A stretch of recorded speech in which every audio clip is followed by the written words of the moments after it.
Dragi Vukovarci, nalazimo se u društvu našeg trenera gospodina Miroslava Bojka koji je protiv Rudeša u derbiju došao do 50. pobjede na klupi Vukovara. Zato su mu trebale samo 73 utakmice, a pored toga Vukovar ima 4 uzastopne pobjede i 10 utakmica u nizu ne zna za porast. Treneru, čestitke na sjajnim rezultatima i jeste li očekivali takve rezultate kada ste u studenu 2020. sjeli na klupu Vukovara? Pa, sigurno da sam se nadao da ćemo biti uspješni, ali da ćemo na ovoj razini biti uspješni. Tipa, ovo sve što smo uspjeli napraviti u ove 2 godine, možda bi to u trenutku bilo pretencijozno, čak malo i bahato podcjenjivački prema težini toga svega što smo uspjeli napraviti. Ali da sam se nadao da ćemo biti uspješni, jesam. Koje 3 pobjede posebno pamtite od ovih 50 ligaških? Moram reći da zadnje kolo prošlo prvenstvo, treću ligu u Jurjevcu, utakmica koja je određivala uspješnost ili neuspješnost sezone, to je prva.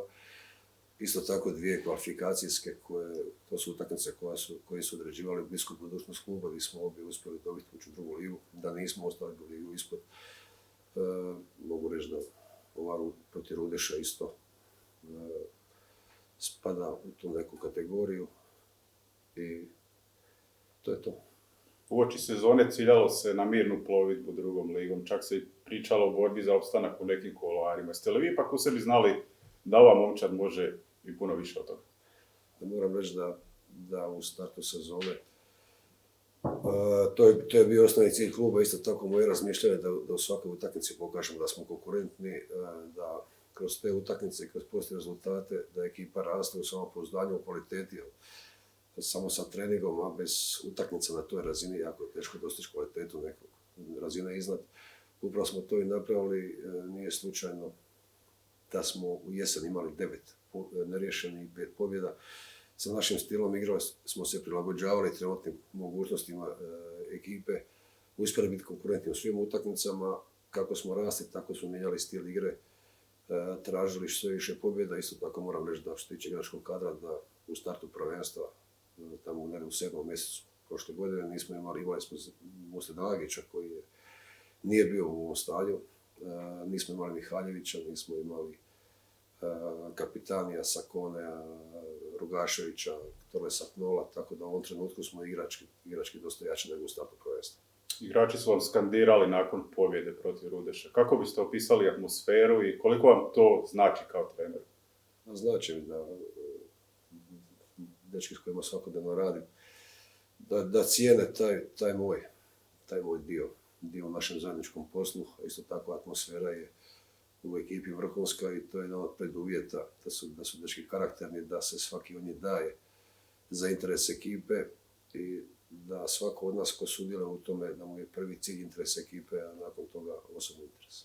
Koja je najveća snaga vašeg Vukovara? Je li to pobjednički mentalitet koji ste usadili od svog dolaska? Pa prvo je najveća snaga kvaliteta igrača.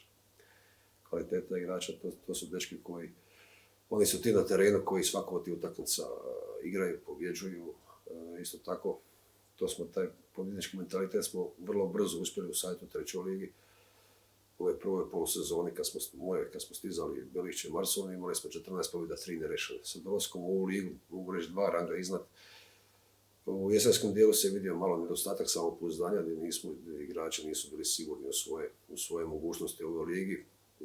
Svakom utakmicom smo pokazivali da smo konkurentni, da smo sposobni pobjeđivati, sposobni uzimati bodove, samim tim je raslo njihovo samopouzdanje i sada smo ponovno na razini da u glavama u svakoj utakmici smo sigurni da možemo dobiti, da većina utakmica ovisi o nama, više o nama nego o protivniku. Gdje vidite Vukovar za 5 sezona? Pa nadam se da će za 4-5 godina klub ostvariti onu ambiciju koju su ovi ljudi kad su došli u klub, Markus Buzov i ekipa oko njega koji su imali u glavama, a to je prva HNL.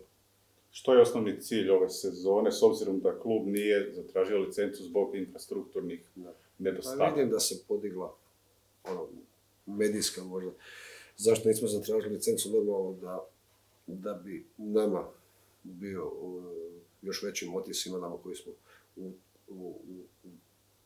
u tim utakmicama da imamo mogućnost ulaska u ligu. Onako iskreno ja mislim da je ovo razumna odluka kluba, da bi u ovom trenutku taj jedan skok možda bio dugoročno urušio kompletan projekat, jer to je prva HNL je veliki skok za klub i ne samo u smislu infrastrukture, u smislu organizacije kluba, u smislu u svakom segmentu kluba. Tako da mislim da je to razumna odluka da se na ovaj način postepeno gradimo i klub i ekipu koja će, nadam se, u jednom trenutku kad budemo spremni za to, ući u prvu HNL.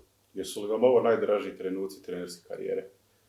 A moram reći da mi je zadovoljstvo da uživam u svakom danu radosti s tim dečkima, isto tako sa upravom kluba, sa svima. Da mi je čast da radim na promociji grada heroja kroz sport, ali ja ne volim zaboravljati prošlost.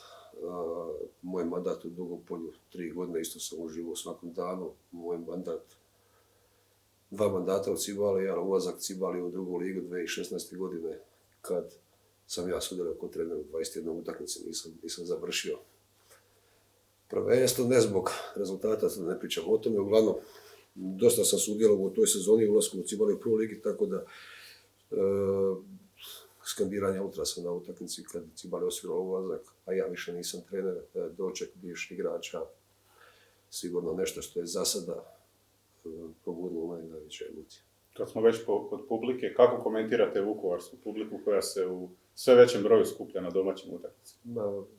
U startu smo imali problem nezainteresiranosti građana Vukovara, što je razumljivo s obzirom da je klub bio stvarno godinama bez ambicija, godinama na robu preživljavanja. Sa svakom sljedećom pobjedom utakmicom ta priča se išla u pozitivnom smjeru, sad već imamo respektabilan broj ljudi na tribinama, mislim da je sad bilo 700-800 ljudi, što je čak i za prvu ligu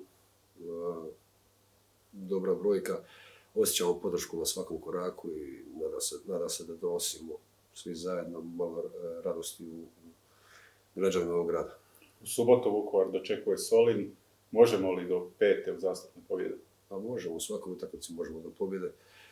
Ono što nama, čega se moramo biti jako oprezni, a to je da pomislimo da će protiv Solina biti lakše nego protiv Rudeša. Bez obzira na loš start Solina u ove 3 utakmice projektnog dijela, Solin je završio kao druga ekipa. Jesenski dio prvenstva, ima i sigurno kvalitetu, isto tako došlo je do promjene trenera. Tamo svi znamo tu priču o pozitivnom šoku, o dokazivanju igrača. Solin će sigurno biti na ovoj sljedećoj utakmici protiv nas, ima 20-30%. Zbog te promjene trenera kvalitetniji nego što smo ga možda očekivali. Ali ako mi budemo na našoj razini koju pokazujemo, to će biti dovoljno značajno pobjeda. Treneru, to bi bilo to. Hvala vam na gostovanju i čestitke još jednom na sjajnim rezultatima. Hvala vama, moram reći da ove rezultate nisam postigao ja, ne samo ja, nego svi ovdje ljudi koji sudjeluju, počevši od igrača, stožera, uprave kluba i svi ovi logistike koje nas prati, tako da je to naš zajednički uspjeh. Hvala.